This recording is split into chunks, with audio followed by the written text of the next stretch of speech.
In strengthening bilateral relations between the Philippines and China, diplomatic activities and cultural exchanges between the two countries at the state-to-state and people-to-people levels are pivotal ingredients in enhancing mutual understanding, cooperation, friendship, and resolving differences and conflicts of interests. It is a matter that the interstate relations between the two countries are fundamental. People-to-people ties are thus far one of the building blocks that strongly bind the Philippines' bilateral relations. Philippines-China relations are important. When I became president, relations between the Philippines and China entered a golden age. The continuing friendship between our two peoples enhances the mutually beneficial relations between our two countries and contributes to peace and harmony in the Asia-Pacific region. That is the significance of my presidential proclamation declaring June 9 of every year as Filipino-Chinese Friendship Day. Under President Rodrigo Roa Duterte, bilateral ties between the Philippines and China have reached new heights. The relationship between the Philippines and China is important. One major reason is geography. The Philippines and China are located within each other's backyard, so to speak. So good relations between neighbors is always a priority. A second major reason is that China is involved not only in bilateral dealings but also collectively, such as through the ASEAN. A third reason is that China's economy remains the most dynamic and fastest growing among the major nations, and soon it may become the world's largest economy.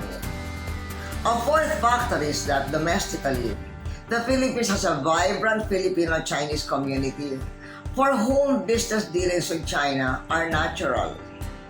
A fifth factor is that infrastructure will continue to be important for the Philippines in the coming years, and there is no country in the world that matches China's recent track record and capability in this area. Before the establishment of official diplomatic ties between the two countries, the Association of Philippines-China Understanding, or APPCU, a non-government organization based in the Philippines, was already active in promoting people-to-people relations between the two countries. The APPCU is the pioneer and leading NGO in the Philippines for promoting people-to-people diplomacy, bilateral understanding, and friendship between the Philippines and China through cultural, academic, and visit exchanges, sisterhood between Philippine local government units and Chinese LGUs, and economic and trade cooperation partnership. The Association for Philippines-China Understanding is a private association promoting friendship between the Philippines and China. I am Chair Emeritus of APPCU, which means Honorary Chair. During APPCU's formative years, I helped formalize and register it with the Securities and Exchange Commission. The first chairman of APPCU was Alejandro Roses, who was Secretary of Education of my father, the late President Diosdado Macapagal. In the early 1970s, when I heard that Chairman Roses was organizing a trip to China at that time, I asked him if I could go along. He invited me to join APPCU. APPCU was informally organized after China sent aid to Central Luzon flood victims in July 1972, and it was registered with the Securities and Exchange Commission in 1974. APPCU helped in the establishment of diplomatic relations between the Philippines and China in the sense that it was an advocacy group. As an organization, APPCU helps facilitate and strengthen Philippines-China relations by promoting non-government exchanges. Non-government exchanges is a key to Philippines-China relations. At the end of the day, the government is the body of the country, but the people are its heart. Thus, fostering exchanges at the people level, like what APPCU does, as opposed to the government level, is the natural way to create ties between nations. APPCU organizes academic and cultural visits to China and helps facilitate economic, trade cooperation, and partnerships between the Philippines and China. The association is indeed very active in the conduct of the APPCU Forum, which is a platform for a constructive conversation on current bilateral issues among policy and thought leaders, experts, and stakeholders to foster friendship, understanding, and cooperation between the two countries. APPCU is currently under the leadership of Chairman and Secretary Raul Elembino and its President Jeffrey Nang. APPCU has regional chapters in Baguio, Cebu, Davao, Angeles City, and Pangasinan. Truly, in fulfilling the mission of APPCU, it is my honor to present to you one of the initiatives of the association, together with the Chinese Embassy, this novel and newly launched award-giving body, the Award for Promoting Philippines-China Understanding, APPCU.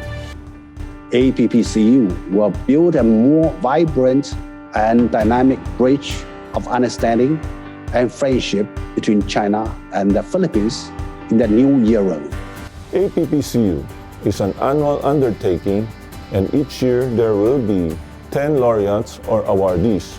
Those who are eligible for awards are Filipino citizens who have committed themselves to the improvement and advancement of Philippines-China bilateral relations using their fields of disciplines and area of expertise, such as public service, media journalism, trade and commerce, and arts and culture and sciences. I look forward to more productive years ahead of the Award for Promoting Philippines-China Understanding. Thank you. Last September 10, 2021, the first batch of 10 well-deserving individuals received recognition for their efforts and contributions in fostering and promoting understanding, appreciation, and the reinforcement of amity between the Philippines and China in a virtual ceremony.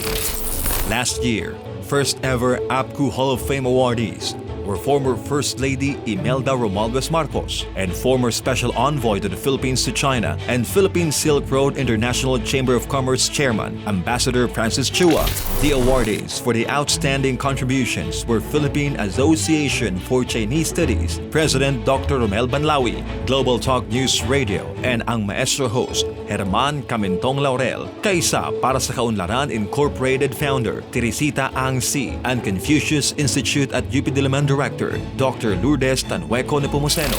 The awardees for the major contributions category are founding president of Peking University Overseas Students Alumni Association, Professor Jaime Flor Cruz, physician, lawyer, and professor at the University of San Agustine's College of Liberal Arts in Iloilo, Dr. Mario Leonardo Emilio Aportadera, President and Editor-in-Chief of SovereignPH.com, Adolfo Ado Paglinawan, and 51 Talk Brand Ambassador John Nicolo Fernandez. This year, another batch of 10 commendable and esteemed APPCU laureates will be honored and recognized for their contributions to promoting understanding and friendship between the Philippines and China. The award indeed is in many ways a commemoration of the Filipino-Chinese Friendship Day and the day when the formal diplomatic ties were established between the Republic of the Philippines and the People's Republic of China on the 9th of June, 1975. May we all be infused with vigorous passion as we take on a greater role in the communal task of promoting Philippines-China mutual understanding and friendship. Sheshe, salamat and mabuhay!